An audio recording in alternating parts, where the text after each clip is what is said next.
Hey guys, welcome to the channel. As you see in the thumbnail, what if Issei was youngest son of Typhus part 1. Before I start, please do support for more awesome content and subscribe my channel and like this video. Go support the Eaton writing that awesome fanfic and also make sure to comment on this story, link in description. Let's start this video. Greek mythology is an important part of our history. Anybody should know about how Zeus beat his father with the help of his siblings. Everyone should know about Jason, Hercules and even Perseus. These were heroes of the Greek pantheon, and great heroes have great legends. Great legends that throughout time have stuck with us. Today, a new legend was born. In the form of a small boy named Issei. Or Ice for short. But let's not get ahead of ourselves. Before we can learn about the legend that is Issei, we must first know the legend of the greatest beast in all of Greece. He was the first dragon. He was the first monster. He was the father to all that is terrible and destructive in our world. He is Typhus. Long ago. In the early days of the Greek pantheon, Gaia, the goddess of earth, had a son. This son was Typhus. He can be depicted as many things.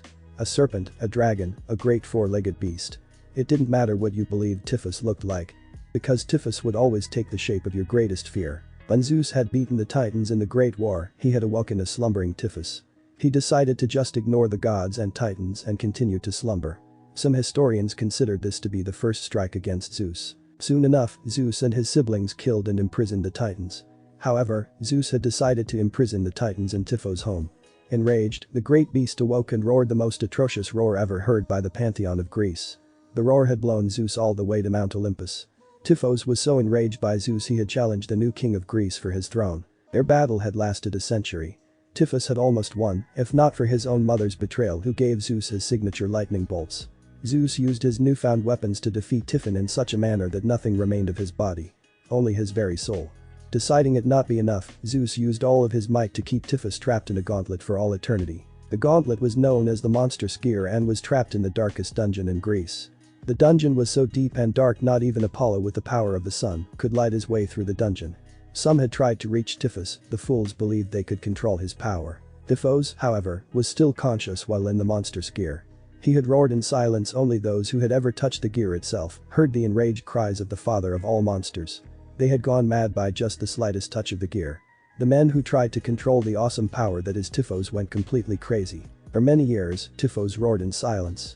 For many centuries his cries went unheard. But one day, Hercules, the greatest hero in all of Greece, had finally completed all of his 12 trials. His power was that equal of the gods themselves. However, his greed only grew more and more. His lust for power drove the hero completely mad. He went on a killing spree of all those who wished to face him. Aeolus, the great Greek hero's nephew, caught word of the monster gear. He had heard that for those ever worthy of wielding the gear, they could wield the power of Typhos himself.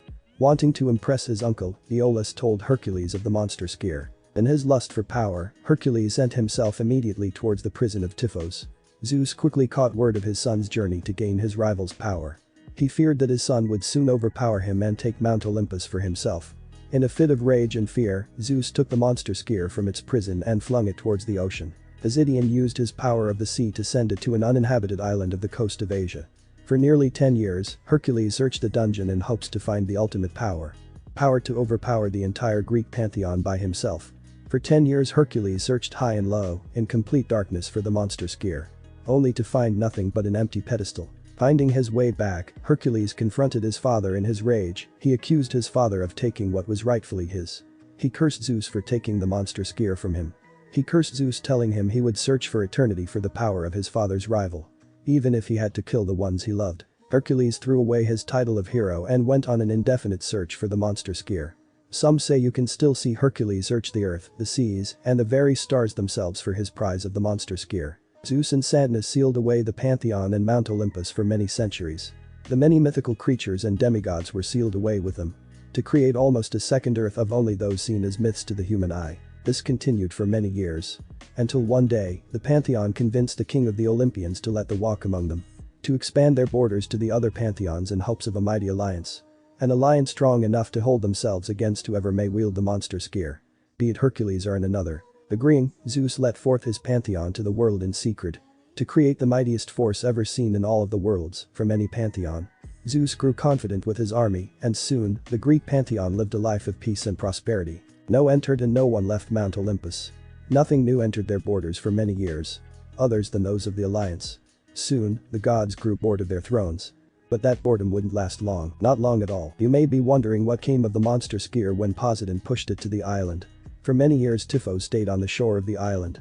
Until one day, he sensed someone. Or something that was worthy of wielding his power. He used all of his remaining power to control the monster skier to infuse himself with whatever was worthy of wielding his powers. He did not know, however, that the one mighty enough to wield him was a baby. His name was Issei. A small boy born exactly at the very second of the turn of the second millennium. On January 1st of the year 2000 BC. Issei was born into the world.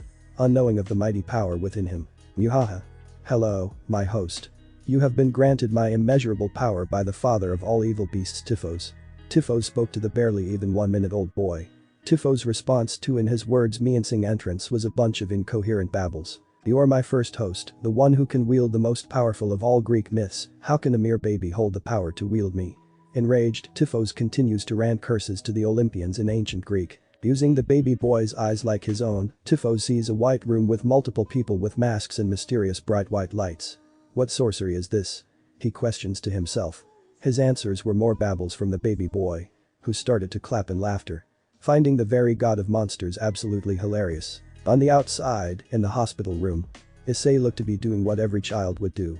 But in Issei's mind, Typhos was screaming. He went from one prison to another. And this one seemed to be worse than the monster skier. It will be years before you can even understand the words I speak. Oh, Zeus, how am I going to survive being in a baby for 5 years? Typhos wanted nothing more than at least a strong host. And he got an innocent baby boy. He thought about molding him like a ball of clay into the perfect warrior. To gain his revenge on Zeus. Wanting to plan some more, Typhos went into a deep 5-year sleep. At least enough to have Issei be coherent to a giant monster in his head. Typhos snickered at the thought of Issei having a nightmare of whatever ghoulish creature his mind would imagine Typhos as. Maybe a giant spider. A demonic dragon. A vampire that has come to suck his blood. The possibilities were endless. Typhos also began to strategize how to mold Issei. Would he have the child run away to train? To not only hone his mind and body, but the magic of the ancient Greeks. Issei was like a blank sheet of paper that Typhos was willing to draw a weapon. Little did Typhos know that Issei wouldn't just any weapon. Under Typhos' tutelage, he would become the ultimate weapon. 5 years later, Issei was raised normally as a boy. His chocolate brown hair was the same color as his mother's and father's. However, they could never figure out something. It was his eyes. The Hydra, Issei's family name, all had brown eyes. But Issei's were a deep emerald green. No relative on either side of Issei's family ever had green eyes. The doctors say it was a mutation, and that Issei was the first in his family to ever have green eyes. Issei was currently walking home with his best friend Irina. The girl had light orange hair and 2 twin tails, and oddly enough, she had purple eyes. Irina's family, unlike Issei's, did have natural purple eyes which some would say were very exotic. It was currently spring of their first year in kindergarten. The trees were blooming in the most elegant manner. And the chill left the small children of Issei's hometown of Kuo to keep their coats on. The two friends were talking about video games and trading cards on their way back home. On the sidewalk, they skipped, ran and jumped all the way home. I'm telling you. My level 100 Charizard could destroy your measly Venusaur any and every day. Irina pouted. Her cheeks puffed out in a childlike manner which made Issei stick out his tongue. Nah. Venusaur has Frenzy Plant that would destroy your Charizard. I'll show you. Come on, let's go to my home. Huh. Issei was going past his house. A simple bland 2-story building which practically screamed suburban family. He had pushed open the gate to his home. Thinking nothing of the fact that it was unlocked. Which it usually isn't. What caught Issei's attention, however, was the fact that the front door was currently inside the house. Blown off of its hinges. It was down the hallway, somehow the wood bent around what seemed to be a massive fist-shaped dent. Issei looked absolutely terrified. Irina, I think you should go home, can you get your dad or something? I think something happened. Issei looked to his best friend who quickly nodded and ran home. It was a couple block away from Issei's house. With his curiosity getting the better of him, Issei tiptoed into his house. It was completely silent. Not a sound in the entire home. Which was strange, because both his mother and father had their days off and would at least say a welcome home. Issei continued to tiptoe throughout the home. The silence of his usually warm house had fear creep into Issei's heart. The house itself looked like a tornado had gone through it twice over. The couches and chairs were flipped over. Vases and plants were shattered on the ground. His cabinets were torn from the walls. Whoever had broken into the 5-year-old's home was looking for something. And he was strong. Dents along the walls seemed to say the man, whoever he was enraged. Oddly enough, Issei's room was left completely untouched. His room was on the second floor. His parents' room was down the hall. When Issei set his backpack on the bed silently, he turned to his door. However, Issei left the door closed when he entered his room. When he turned from his bed to the door, a man stood there. The man was a beast. At least 7 feet tall, if not more. He looked like a bodybuilder times 100 in muscle mass. His muscles were literally bulging from his body. Multiple veins were nearly pooping from his body. His neck was broader than Issei's entire torso. That didn't scare Issei though. What did scare him was the man's skin. It was almost gray in color. It looked like it had slowly been decaying over a century. His eyes were glowing red with rage and anger. Issei didn't even realize, but he had fallen on his butt in fear. The man took one giant step forward. Not even a foot away from Issei's toes. The man leaned down onto one knee. "So it's you." His voice rumbled the house itself. It left the poor boy quaking in fear. "For centuries I searched for my prize, and I find it here in a small feeble boy. Not even a challenge for my final trial." The man rushed his hand for the boy's neck at such speed if it made an impact it would have crushed his throat. Issei squeaked in horror and ducked underneath the massive muscle.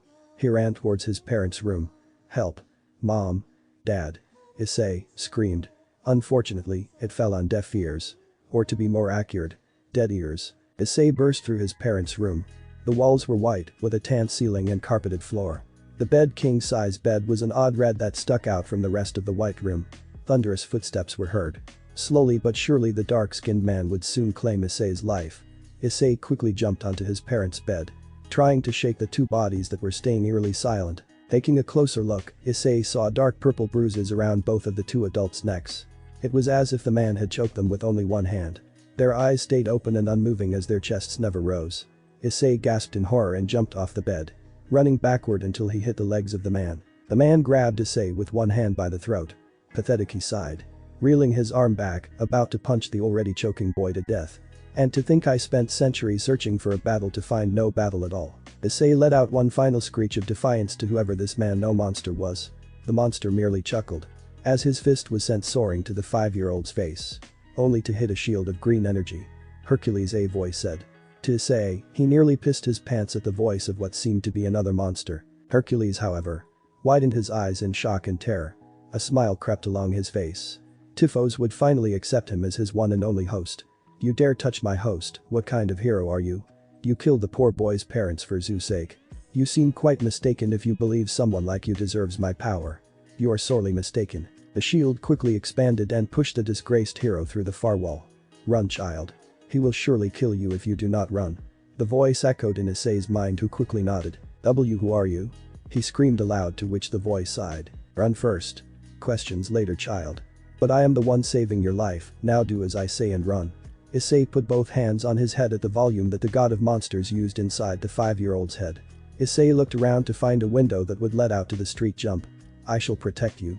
Issei decided to trust the voice in his head that was trying to save him from that monster. Taking a few steps back, he ran towards the window. Putting both arms in an X fashion, he ran through the window and towards the ground. Issei hurtled towards the street below him. Closing his eyes, he prayed for the voice to somehow to save him. But by closing his eyes, he missed a large green circle appears with what looked to be a green dragon in the center. With runes surrounding the circle, Issei la Philadelphia through it without even noticing. This was the last time would ever see Issei for many years, as the 5-year-old never even touched the street below him. Hercules rushed through the window after him. He smashed his feet on the ground, making a crater in the earth. He looked left, then right. He grunted and sniffed the air. He ran towards a direction in the west, creating craters in his wake. He would have his prize. The ultimate power. Even if it cost him his life. Howling as a wild animal, Hercules charged for his final trial. To kill Issei Hydra and take the monster's gear for himself. He shall soon surpass the throne on Olympus and destroy his father and all the weakling gods with him. 2 weeks later, sniff, why am I alone, Tai-san? Sounds like T-san. Issei was held up in a cave off the Greek coast on the mythical island Ischia, where Typhus was buried. He wanted to train Issei in a familiar place without interruptions. The 5-year-old had already built some muscle mass and was able to summon the monster's gear. The gear itself was terrifying. An aqua green gauntlet with sharp knuckles and fingertips were followed by a yellow orb that healed part of Typhus' power. Swirling metal that looked like tentacles ran up the gauntlet's arm to make it seem like the entire gear was some sick squid. Yellow spikes run up the sides of the gauntlet that are razor sharp to the touch. But right now, Issei had been crying for the day. He had a nightmare about his parents' lifeless bodies. Typhus himself had to explain to the young child what death was and how his parents were gone for good. Typhos himself healed sympathy towards the child, he had been a father as well. Well, he still was a father, but never a really good one. But to see a child alone was one of the worst gut feelings Typhos had ever felt. Go to bed, child, we will continue for some while until you are ready for the world around you. And Greece is the least of your problems, other than Hercules. I believe you may find some allies sooner than later. Typhos said, trying to keep the hopes up of the small child before him. When he was crying, it was the fear of being alone. Really, he thought to Typhos. It was more of an inward scream than a thought, however. If Typhos had ears to cover, he would have done so. Issei had developed monophobia in the past 2 weeks of being on Ischia. He always felt alone, without being able to see Typhos, who was his only company, only brought more fear. Even as he slept, Issei was afraid. As Typhos takes form as someone's greatest fear, which Issei's was being alone, Issei saw nothing. Nothing except an empty white expanse. Issei had dreamt of the expanse and trained with the voice of Typhos for the past week in magic, while he trained his physical body during the day. As Issei dreamed, he trained in the art of illusions and enchantments. Such as making Issei look like a massive dragon or enclosing someone in an invisible box that would continue to shrink until they were completely crushed into nothingness. Typhos also had to teach Issei in the basics of reading and math and the sciences. With Typhos only knowing how to read and write ancient Greek, he accidentally taught Issei a whole new language. As the weeks went on, Issei continued to grow stronger. After another 3 weeks of physical and magical training, Issei unlocked the first of many powers of the monster skier. That being the ability to obtain the powers of Typhos' children. The first indication of this was on the 5th week of his training. Issei had suddenly fainted. Instead of Typhos calling out to him, a new voice spoke. Well, I'll be damned. He actually got a host. The voice spoke. It was almost smooth in its tone, but it was definitely female. Who are you? Issei called into his own mind space. I am the Lernean Hydra. The greatest of Typhos' children. I hold the power of ultimate regeneration and the ability to dissolve all those who dare oppose me. The beast screamed in pride. In Issei's mindscape, he saw a large purple beast with many heads and razor-sharp teeth. One of the many heads leaned down. Issei guessed it being the most powerful one. It is good to meet you, young master. I hope you use my powers well. For now, I must speak to my father about all that has happened while I slept. I shall see you in the morning. Good night, young master. And with that, the creature broke his connection with his new master and let the poor child rest. The next day, when Issei awoke, he was greeted by 2 voices. Haha. I knew you could do it, Issei. You summoned the first of my many children. And to think it was Hydra. I'll have to train you twice as hard to master his powers and my own. Issei gulped at the fear of him having to train with whatever the Hydra's power held. Do not fret, young master, we will be with you every step of the way. And by the way, your training, I do believe that you shall summon more of Typhos' great power. The Hydra added. Making Issei slump back in his cave in relief. He wondered how his control of the Hydra's power will increase his strength. Sighing in aspiration, he couldn't wait for more of Typhos' power. It was another few months on Ischia. Issei's birthday had come and gone. He was now 6 years old and worked harder than ever in his small life. His only birthday present came from the Hydra. It came in the form of his weapon, the Lernean flail. It was a dastardly purple iron weapon. With a ball and chain with wicked spikes at the end. The chains were intentionally weak. Because just like the creature it was named after, whenever a ball and chain broke, 2 more took its place. And after a month's worth of hard training, he had amassed 9 balls and chains in total. The wicked weapon could increase the chain link's length at will. It was also enhanced by Typhos, who enchanted it with a spell making sure the weapon would never flail around and hit the one who was wielding it. You've been doing a great job so far, young master. By the end of the year, I believe you can unlock one of my siblings' powers, but only if you train hard enough. The Hydra spoke. Issei, she was like the aunt that he never had. She was calm and collected and taught Issei how to properly treat a woman. Even though she was a beast herself. Issei thanked the beast and continued to wail on a boulder. Over the past year, he had shrunk the boulder to half its size with a flail. The 9 spiked balls did heavy damage to those that weren't made of solid stone, so it was pretty effective. During the night, the Hydra would teach Issei her magic. They are acidic-based spells, from poison breath to shooting acid from his fingertips. The young hero had become incredibly masterful of the art. The only downside of obtaining the Hydra's power was having his blood transform into a powerful acid. The first week Issei had obtained the Hydra's, it had felt like his blood was burning him from the inside. That was because it literally was. And let Issei tell you. Having your blood turn into acid hurts a lot. More than you would think. Issei grimaced at the thought of that week.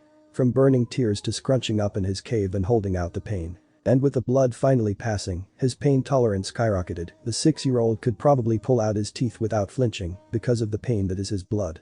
And as Issei grew in strength and acidic magic, his illusions place fear into your mind. Even if they wanted to conquer their fears, they could never break free from his mind imprisonments. Typhos watched through Issei's eyes as his ultimate weapon grew in strength. He could surpass most high-class devils at the age of 6.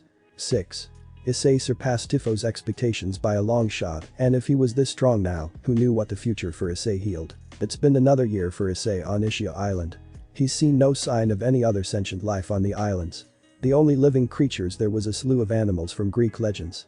From tigers, lions, and bears, they provided at least some sort of food for the now 8-year-old Issei.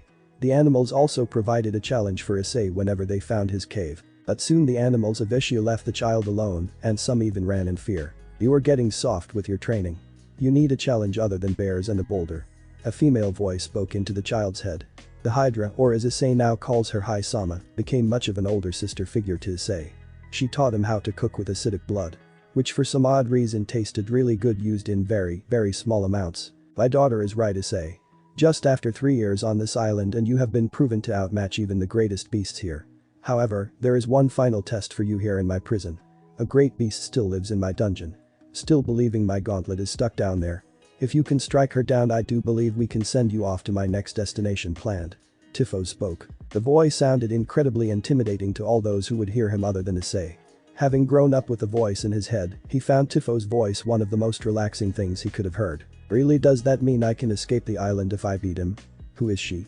Who is she? Issei said aloud.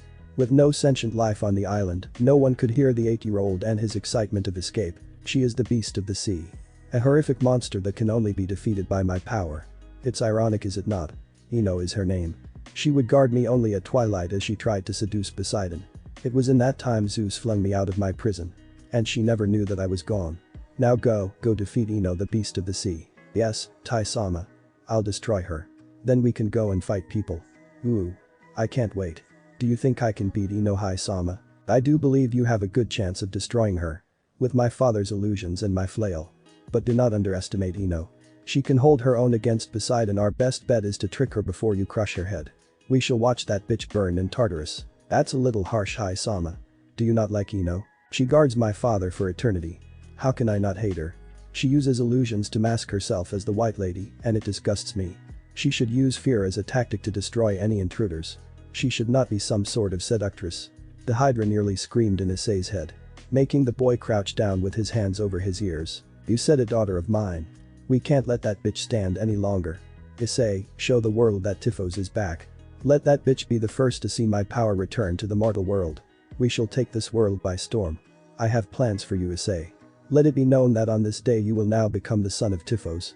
Issei was about to get up and charge towards wherever Ino was. But Typhos' last sentence made Issei stop. What? Son of Typhos, I can't be your son. I'm just a human. Issei protested. His mind was in a mix of happiness to get another father figure, but also utter confusion. What on earth do you mean? Can't be my son, that is pure blasphemy. I am the father of all monsters. And you are one too. You, my boy, have the blood of the Hydra coursing through you and the powers of my children and I. And soon enough, as your power grows, you could be the very god of monsters. Think about that, Issei. As my son, you will be the almighty beast. And with my powers, we shall take this world by storm. What do you say, son? Become one of my children and become the strongest monster ever known. I promise I won't let you down, Tai-sama. I'll become the very god of monsters. We'll take this world by storm. Then I can protect my family. And we can bring the monsters back to their original power. As the greatest beasts to be feared. Issei yelled. His dream now set, he ran towards Typhos' prison to defeat Ino the sea beast. That's my boy. Let's bring back the monsters. Go, my son. And don't forget about making as many grandchildren as possible. The grandchildren. In Typhos' dungeon. The dungeon was a dark cave. Issei had been traveling the cave for hours now. Searching for Ino. It was said that men could be lost in here for decades without ever seeing the light of day. Luckily, with the help of Typhos, Issei had dark vision that made the cave seem as bright as day. It really was handy. After a rather heated discussion on why Typhos wanted grandchildren from his newfound son, Typhos explained that the monsters of mythologies were on the decline. Hero reincarnations were taking out Typhos' children left and right. And now there weren't enough to bring back the monster faction without making more grandchildren. Now Issei didn't have that heat kind of thing that other creatures like dragons or wolves have. The thing is that Issei was just always horny. Typhos had boasted about the times he had with his wife. And many ways to pleasure a woman. whether human or beast. Which completely scarred the 8-year-old, who now knew how babies were made. Let's just say that Issei had a very traumatizing time in the dungeon. And the Hydra had even suggested a harem. Which now Issei learned that Typhus and all his children were wild perverts. Beyond human comprehension. Issei took a silent vow then and there to never become a pervert like his new father and older sister. Where is Ino? Tai-sama, hi-sama, do you have any ideas? Issei said. Tired of walking around? I'm more surprised that you haven't fallen flat on your face yet. You have quite a large amount of stamina. Definitely going to be a turn on for all those ladies you're going to be turning into drooling fuck. Tai-sama, do you have any ideas where Ino might be? Actually, you don't have to look much farther. I sense Ino's presence, take a right here and show that bitch what you can do. Issei followed Typhos' command and started running and took a hard left. Crashing into a woman so beautiful that Issei just sat there in awe. A beautiful woman stood in front of him. A flowing white and gold dress flowed past her feet and dragged behind her. She had perfect pearly white skin and golden eyes that Issei thought he would fall into a trance just by looking at them.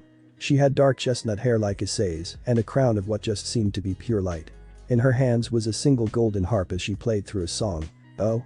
A trespasser, it has been such a long time since we've had one of those, and a cute one at that. Issei thought he would faint at the pure sight of her beauty. Even at 8, he could still tell what was beautiful and what was ugly. Her voice almost had the power to command him and let her do whatever she wished to do with him. Ino suddenly pulled out a spear out of seemingly nowhere. It was as if it was carved completely from marble.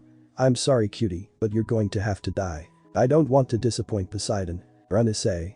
It's an illusion. She is actually a terrible squid creature. Suddenly, pictures of a terribly ugly light blue squid flashed through Issei's mind, breaking Ino's illusion and spell on Issei. Issei summoned his flail and the monster skier, which made Ino take a step back. Before she could even respond, Issei cast an illusion on Ino to make him look like Typhos. She screamed. Typhos. How did you escape? That is none of your business, Ino. All you need to know is that I have returned and that you are going to be the first one to die by my hand. I shall recreate a world of monsters starting with your death. Issei yelled. He had to say that this won his best impression of Typhos yet. Ino screamed once more as she dropped her spear and started to run. Issei, using his speed, caught up to the fleeing sea monster. He knew Typhos was feared. But he didn't think he was that scary. He summoned his flail and brought it down onto one of Ino's legs, crushing it underneath the force. The now crippled Ino screamed in pain. This is vengeance for guarding my prison, Ino. Let it be known on this day that Typhos had returned. Issei did another fantastic impression of Typhos as he brought the Lernian flail onto the head of the sea creature. Her physical illusion changed as her death was made clear. Now a disgusting blue squid. Issei removed his own illusion as he spat on the body of the creature. As Issei began to walk out of the dungeon, he tripped over the spear that Ino had dropped, making both Typhos and the Hydra to laugh. Issei stood up and was about to kick it back to its owner before the Hydra spoke up. Issei, wait. Take that spear. You'll need it to swim through Poseidon's territory unnoticed tomorrow. And it might be useful later. Who knows? Issei paused. As he picked up the spear, he used some magic to absorb it as he did with the Lernian flail. Today marks the day that Issei Typhon, the new son of Typhos, started his quest to bring back the monsters. He couldn't wait for what tomorrow held as Typhos explained on their way to Ino that Typhos would teleport him to a new island with many more difficult challenges ahead. With his combat prowess proven, Issei left his father's dungeon and back to his home. For one final night of rest. Issei's mindscape. When Issei slept, he felt a pull of power in his mindscape. As Issei slept, he usually had a conversation with Typhos or the Hydra. They would tell him stories of their greatest feats and biggest accomplishments. During these times, Issei learned that the Hydra had a fear of fire. As the great hero, Hercules used it to cauterize her heads until her soul had to leave for the Lernian flail. Typhos taught him on ways to work his way into a woman's heart. He tried covering his ears, but that doesn't really work when it's a voice literally in your head telling him how to cook and choose different ways to choose the right flowers. But tonight was different. Before he could start talking to the Hydra, he was suddenly pulled to another realm. When Issei opened his eyes, he could tell this wasn't usually his mindscape. He was in a beautiful garden with golden flowers and fruits. As he walked and stared in awe, he finally reached the back wall of the garden. It was atop a hill that a tree with golden apples stood. Circling the base of the tree was a deep navy blue dragon.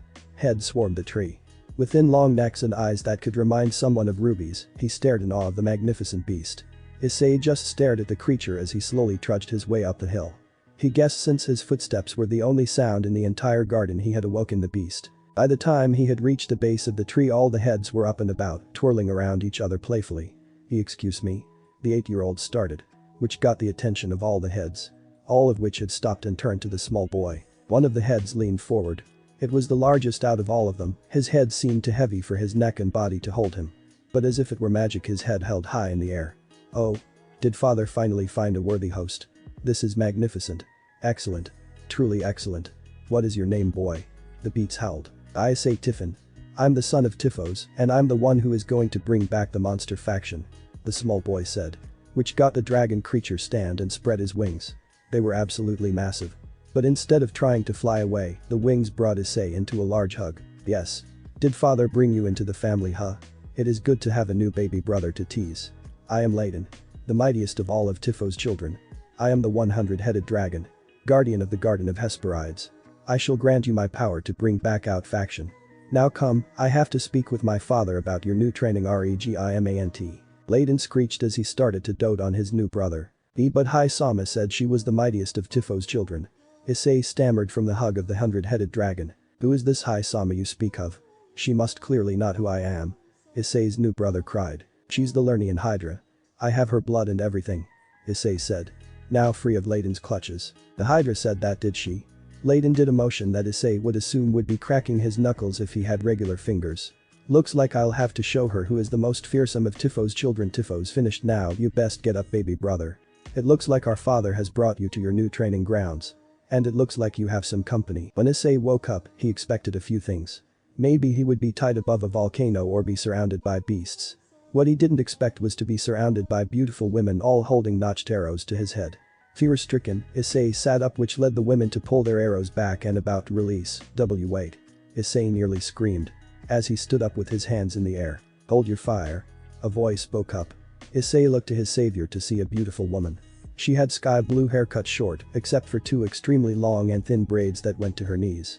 Her bust was larger than average and was covered what seemed to be a white bikini top made of cloth. Her pink eyes shone with wisdom and a tint of hatred. She had white sleeves that drooped from her elbows to her wrists.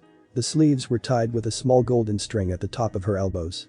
A short skirt that barely passed the essential was tied around her waist by a wide blue ribbon the same color of her hair. In her hands was a crystal bow that seemed to be made out of the moon itself. State your name, man beast. His savior said as she also notched what seemed to be an arrow of pure power. Ah. Issei said to himself. This was Artemis. Or what he assumed was Artemis. Typhos had told stories of her great hunts against his children. Typhos did not hate her, however. She wasn't as stir-crazy as her ex Orion. Now that guy apparently was a beast. I'm Issei. The 8-year-old said. Not wanting to reveal he was the son of the king of monsters. That might be bad as he was surrounded by the goddess of the hunt and her huntresses. Artemis drew her arrow at the boy's head. Return from the place whence you came, man beast. Do so while I am still merciful. Artemis stated, which got coos from her huntresses telling her how merciful and kind she was to such a pathetic man beast. But I don't have any place to go. My home was destroyed by a monster of a man. Issei said. It was kind of true as Hercules did kind of kill his mother and father. Artemis felt a droplet of pity for the boy. He couldn't be older than 10 and his home was destroyed by some terrible man. Then an idea popped into her head. This boy was still innocent compared to any others. And she could mold that. Make him a perfect man. Not a beast, he could the one to change the world. Artemis dropped her bow, which disappeared into glowing dust before it could hit the ground. I am sorry to hear that, Issei. Men are terrible creatures that cannot be trusted. Artemis got nods from her huntresses. But why are you here? Who brought you here? Issei kind of froze, which brought suspicion back into Artemis. Well, there is this voice that is kind of talking in my head. He was the one who saved me from the monster man. He calls himself Issei drifted off. He calls himself Typhos. The Beast King screamed, which got all of the women to draw their bows once again. I am the one who brought him here, Artemis. He needs to be protected from you know who, and you're the only one who could do so. Typhos continued. Artemis had summoned her bow once again, narrowed her eyes. Typhos, I thought my father got rid of you. And what makes you think I would protect this beast of yours? I thought he was still innocent, but if he has you talking in his head then he must be put down. Artemis stated. As if you could bring my son down. Typhos said. His usual stubbornness getting in the way of a discussion. You shall protect him because I ordered so. Your power is nothing compared to mine. But if you must know, Issei needs divine protection. You know who would sniff him out and crush him. And why should I? Why can't I let him be crushed by that brute? This child is a danger to us all. And I will not hesitate to put his soul to Hades. Artemis continued. Her arrow drawn and pointed at Issei's head. He's a mere child, Artemis. Please, he is my son and I can do nothing but train him. His parents were killed in front of his eyes. Artemis. I only ask for a year with him. Which is a second to you and your posse. A year is all I ask. Typhos begged, his stubborn demeanor broken. Fine. I, Artemis, goddess of the hunt, grant you, Issei Typhon, divine protection under my care. You shall serve me and my huntresses as a slave until you prove yourself worthy. Artemis stated in a more traditional manner. Ooh, a master-slave relationship, huh? That's kinky, baby brother. I'm proud of you. Well, so much for Layton not being a pervert like the rest of his family. The Hydra was laughing hysterically at Issei as he groaned and followed behind Artemis and her posse. The huntresses shouted insults at Issei as they continued to ask Artemis if they could just kill the now dubbed man-beast. Even at 8 years old, Issei Typhon was now being forced into being a slave by a goddess.